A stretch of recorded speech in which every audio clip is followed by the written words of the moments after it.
Hi, everyone. This is Sebastian Traeger, Managing Director of Reliability Center, and welcome back to another episode of Reliability 4.0. As always, we're on a mission to make the world a more reliable place. And today we've been joined by Phil White. He's the Chief Maintenance Officer at United Utilities. Phil, it is great to have you. We appreciate you giving us some of your time.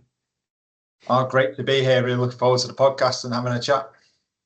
So we were just talking before we started this that you are based in Manchester, England. Tell us a little bit about living in Manchester, England. We don't get a great amount of sunshine compared to some other places around the globe, but it's a brilliant place to live. This is where I've called home for all my 45 years. It's a really welcoming and warm place. Lots of creativity in Manchester. Just a great city, really. Pretty cool. That's great. Like just for you saying it, are you like, yeah, Manchester over London any day, or are you still more partial to London? Like, what would you say to folks? I like going to London for a day out or a weekend, but I do enjoy the north of England. I think it's just a friendly place, a good community sort of feel up here. Well, London's so big, right? So I Right. think you can get lost down there very easily. That's great. Well, Phil, again, thanks for joining us. Tell us a little bit about United Utilities and your role there. So I work for United Utilities, who are the northwest of England's water and wastewater provider. We serve around 8 million customers. We have around 7,500 employees, covering quite a large geographical area. I've worked there myself for this will be my 29th year, so I've done a variety of things while I've been here. But it's a great place to work, a real sort of family orientated. I think it's sort of really good culture that exists within the organisation, and sort of there to serve our customers and do the right thing. It's great. And how did you said you've been there 29 years. Congratulations, by the way. That's incredible to be kind of faithfully working somewhere for so long. How did you end up in the maintenance world? What was the path that you took, and how did you get there? I joined United Utilities in the late 90s as a mechanical engineering apprentice. So I left school at 16, had a few options for me, and I decided that I wanted to go into engineering, and was really successful in the interview process and application process, and ended up on that apprenticeship. That was a 4-year apprenticeship where I went away to engineering school, night college, those types of things. So got sort of trade qualifications as well as academic. Then I was a fully fledged engineer. I'd done quite a number of years on the tools, so to speak, learning, to be a really good mechanical engineer. When the time was right, I've left. I've done things like maintenance planner. I've done sort of maintenance management. I went into L&D, which learning development, in terms of being the head of learning development, setting up a sort of trade school, if you will, where we now do all our training in-house and all our apprentices in-house. And then came back to maintenance, really. So I was sort of 6 years away in the L&D team, and then I've come back into maintenance. And I love it. Maintenance is my home. It's the stuff that I really, really enjoy. That's great. That's just talking about way you started the apprentice program at 16. So, in the United States, people are really thinking, okay, we don't have as many folks kind of entering some of these fields.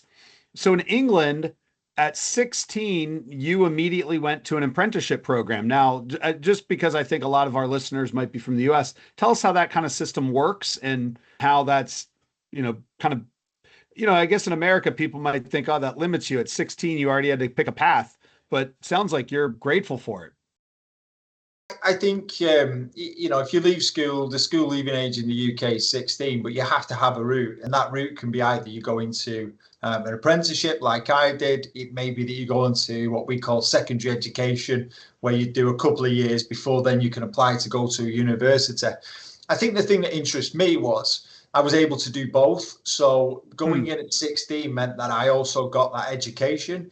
So I got a recognised trade, which was the sort of mechanical and electrical engineering. But I also would then go into to a further education college, where I worked up to sort of degree status in mechanical engineering. So for me, I've always been an advocate of apprenticeships. It's kind of earn whilst you learn. And the offer of, United Utilities, a wonderful company here in the northwest of England, was just too good to turn up, really.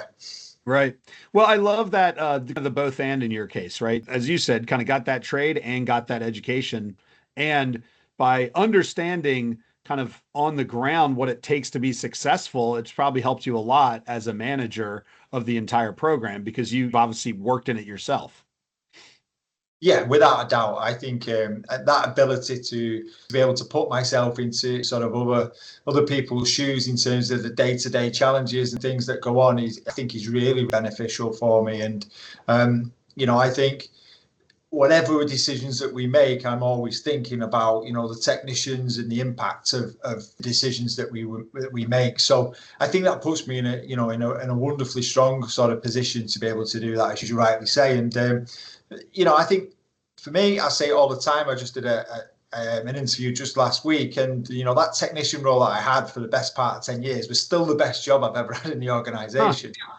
Right. I loved being an engineer. I loved that at the end of the day, there was an end product to the work. Something right. Perhaps is broken, or, you've got a fault find, diagnose, repair, get it working, get it running. The sense of satisfaction from that was amazing. And, as I say, it's definitely the best job I've ever had. Yeah. I mean, there's obviously satisfaction in like knowing a whole bunch of other people are getting stuff done every day, but certainly when you move to more of a analytical job, you lose some of that, hands-on, kind of get things done. Yeah. So I can see that. Out of curiosity, and again, this is just because I think some of the folks listening might not fully appreciate that. So when you do an apprenticeship in the UK, you said starting at 16, earn as you learn.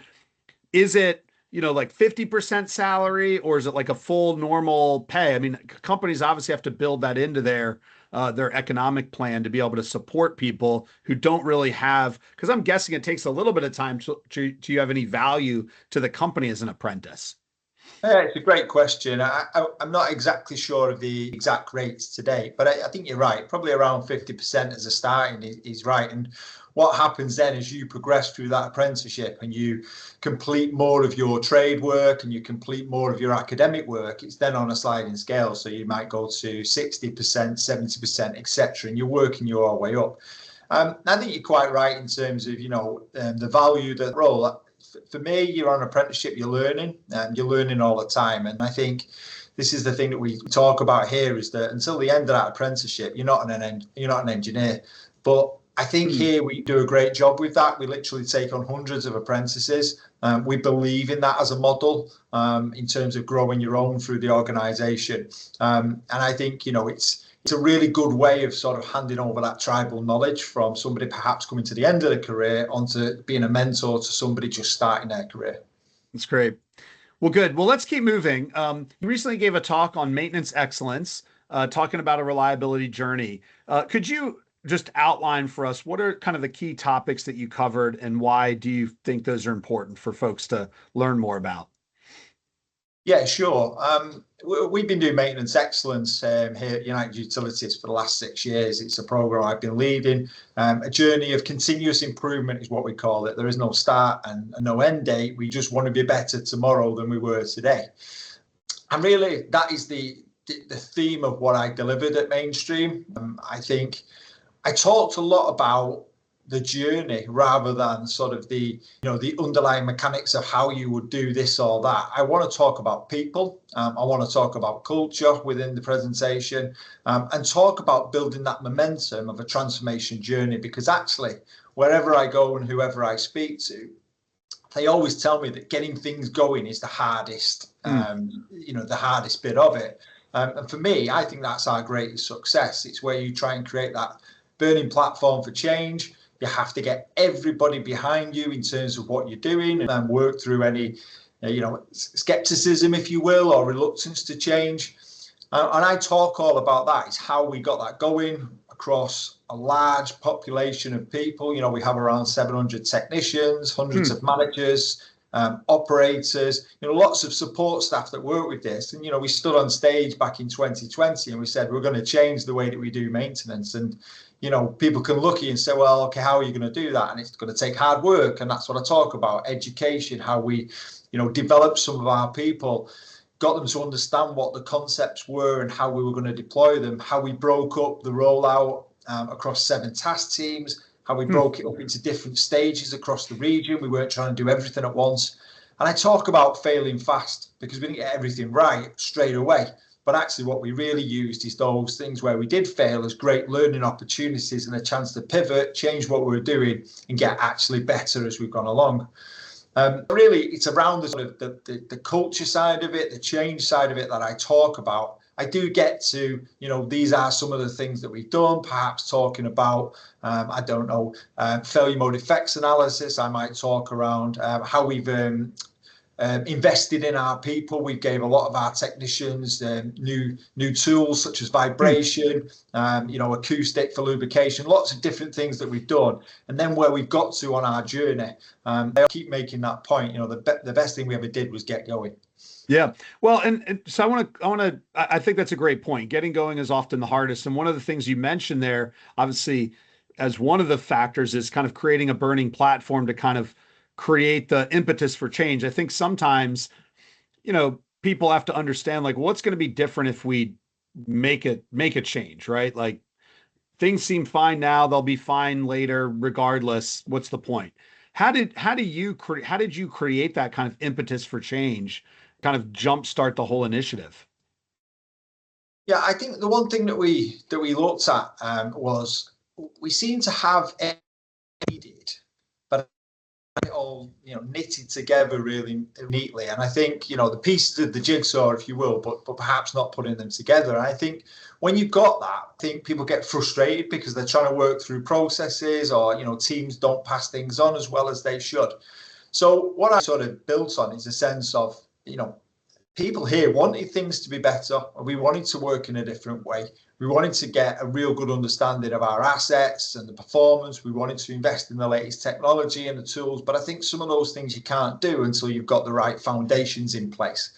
And that's what we talked about really to create that burning platform. This is how we're going to change. This is where we want to get to, which we call our North Star. But actually to get there, we're going to have to do some of this unpretty stuff first to build those foundations. And this is the part that you play in this, and this is the part that you play in this.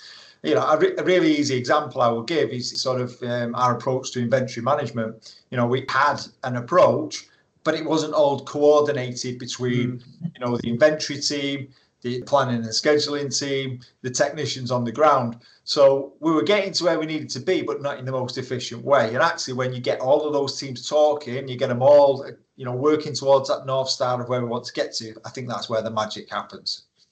It's great. Yeah, I really like that. I mean, even that example is very helpful. What was maybe the hardest component of bringing change that maybe even surprised you? Something you might have thought, this is straightforward, but it turned out it wasn't. I think one of the hardest things that we've done was to rework our whole maintenance workbank. I actually got asked a question at this at Mainstream, like somebody said to me, like, the scale of what you've done there is enormous. To take every single task out of your CMMS and rebuild it with, failure mode effects analysis principles, criticality principles, standard job plans that go with this. But to do that in the scale of what we've got across, I think we've got something like 700 facilities dotted all around, is not easy to do. And I think for me, that surprised me. And whilst I was like adamant we needed to do that, the scale of the complexity of unpicking that, unstitching it, and then building it back up, and how long that took us. It took us quite, years and years worth of work to do that as well as we wanted to. And that really surprised me. And I think even though people felt like some of those tasks that sat within the CMMS could be better, we didn't get everybody rushing to us to say, we'll help you out with this stuff. So again, what we had to do is work asset class by asset class and show people that, once we get this asset class right, this is how it'll improve your day to day. And then what we saw is that once we'd done a few of those asset classes, people then were interested because they could see the impacts on their schedule and the tasks that they wanted to do. The scale of that, when you're talking hundreds of thousands of tasks, again, it's, as I said, probably over 700 facilities, really surprised me, the complexity and the effort that's needed to be put into that. Absolutely. Well, I like how you just even described, like, once people saw the benefits, they started to often reference a book called Crossing the Chasm. It's a little bit of an older book, but it basically talks about how to get like technology adoption, but you could argue any kind of process adoption to happen. And it's a lot about like you've got to get some wins with a small group of people, and as soon as you start to get those wins, people in the mass group starts to see the benefits for themselves. So it's just so important to get like those early adopters and then have them be the ones who talk about some of those wins. So when you say continuous improvement, obviously you're setting some sort of KPIs or targets. What are the key KPIs that you all like to look at to drive, ongoing improvement? A lot, to be honest with you. My team would tell you that I love data. I love measuring how we're performing, but I'm also really conscious that there can be too much, too many KPIs really. So I suppose if we're just probably talking, if I keep on where we're at in terms of, some of the tasks that come out of our CMMS and redoing our preventive maintenance workbank. One of the key things that I think the whole of the business talks about now that perhaps didn't as much, sort of 5-6 years ago is PM compliance. So, key measure, but actually there's loads of metrics then that come off PM compliance.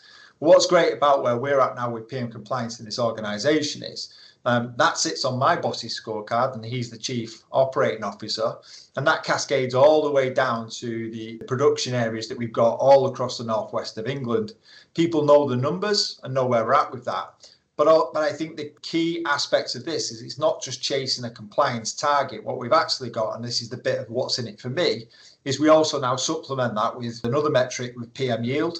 So actually what you can see from the technicians that are out there, they're raising work on the back of, they're finding defects. We're able then to see how much yield they're creating. But actually what they see is now that when I raise this, it actually improves the workbank, and we can do preventive maintenance optimization. So what you see now is just off one metric there that is driving other improvement activities that sit with this. So I think, that's probably one of the big ones within this organization. Yeah, so you've created a metric for them personally, but also that metric connects to the bigger picture so they can kind of see, hey, if I hit my metric, this is how it moves the needle for the whole organization. Exactly. It's like a golden thread that comes down. And I think, it's great that you can have some of these metrics that scale up and down. Absolutely. Our company focuses on root cause analysis. So we always like to ask people on root cause analysis. How does that factor into the culture you're building? Was that something you had to improve? What's it look like today? Yeah, so we've got senior reliability engineers in the organization who use root cause analysis. I mean, we use root cause analysis throughout the organization in different departments other than maintenance. But I think if I just sort of use it on the maintenance perspective, we're doing some root cause analysis, but we're doing that around and perhaps processes that weren't as good as they are today.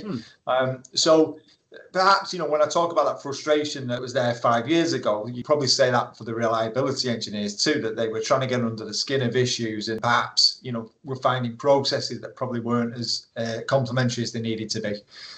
Firm believer in RCA. Our guys are all trained in that, and they will use this. And I think where we're starting to get to now is like using things like bad actors, where you can really start to drill in, look at problematic assets, have a look much wider in terms of that asset class. And that's the strength I think you have of really good reliability engineers using sort of RCA as a tool. It's a slight, you'll know this, but we also push really heavily, and we're having great success with defects elimination. So, we really like the idea of that. That's driven sort of from the ground up. The guys and girls out there are giving us things that they want us to look at. So again, that's when I talk about cultures changing, is that actually people are now looking for, improvements, and sometimes a defect elimination might flow up into a full-blown RCA. From a cultural perspective, it sounds like you've gotten to the point where you're being more proactive around the RCA program and not merely kind of reactive. If you're starting to look at bad actors and start to think through like, okay, what are the asset classes? Would that be accurate? And if so, how have you made that turn? I think that's a lot of programs aren't as mature as that. Yeah, when I talked earlier about building the foundations, for me, that was a key element of it. So, I say to my boss, you get those foundations in, you've got a stable level of performance, you broke through, we've got less emergency work than we've ever had. We raised more proactive work orders than we ever had. It's taken years to get to that stage. But now this is where I believe the magic can happen, right? So, and that's where we're at. The bad actors report that we've got is really powerful. Again, I think it's great when the guys can go and analyze that. It's great when an area phones us up and says, "Hey, we've got this problem. Can you have a look at this?" And I think this is the bit really that excites me, that you can really start stepping into some long-standing issues and start to drive them out and do some really clever stuff. And we're doing loads of that here, I've got to say. My team are always pushing sort of innovation and trying to get better and look at, what can we do to really push things on. So, yeah, it's a big area for us. Yeah, and there's a little tactical, but when you talk about that bad actors report, how do you guys pull that together? How do you see that? And then how do you analyze it? I've got a really smart guy who works in my team, who's an absolute whiz in terms of, manipulating the data from the CMMS. I went to him and said, I've got an idea for the bad actors. I mean, there's stacks of these things, right? And I wanted to be able to do this. And I gave him a shopping list of things that I wanted. And he came back, and reiterated. And we've got this wonderful dashboard now that pulls this through, and it runs overnight, daily. It's chops and changed. It's so powerful. I can look at individual sites, asset classes. I can roll it up to a directorate. It's just such a powerful report. And, the thing I say all the time to my team is, like, our assets are talking to us all the time. We've got to listen. Yeah, that's good. And, the bad actors is a really great example of being able to do that and be able to shine a light and go in there and see what's actually happening across our asset base. So then when you said it runs every night. So are you having a meeting first thing in the morning? Okay, here's is there a way to trigger, like, okay, here's the newest bad actor, the one that's been on the chart the longest, or the one that's got the most value if we do something about it? How do you then discern, okay, we've got this list of bad actors. Now, what do we actually do about that? Yeah, I mean, it refreshes daily, but they're not having daily conversations around it. I think because we're in this sort of sweet spot now of lots of data and lots of really good data, and what we've got is a selection of asset classes that we're working on. And, I think to make the change that we want to do, they're simply not overnight things. I can think about one particular pumped asset class that we're working on now, and we've got so much rich data. We're working with the actual manufacturers and trying to come up with a better way of making those pumps perform, better than tomorrow than they are today. But when you talk about those, we've got them all across the region. So it's not like just looking at one. The impact of this is that we make a better decision and we can spread that out right the way across the region. Right. That's great.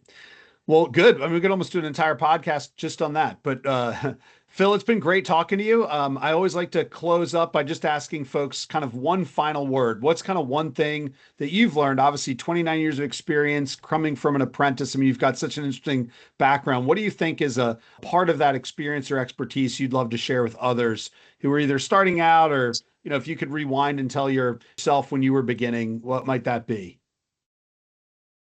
One thing I always say, and I'll use it again, but I had a great mentor when I was starting out. And one of the key things he said to me really early on in my career is that if someone's willing to give up their time to give you their knowledge, the least you can do is listen. It resonated with me back then. It still resonates with me now. I talk about me still being, a student of maintenance and reliability. I'm constantly learning. I'm constantly listening from others and seeing things from their perspective.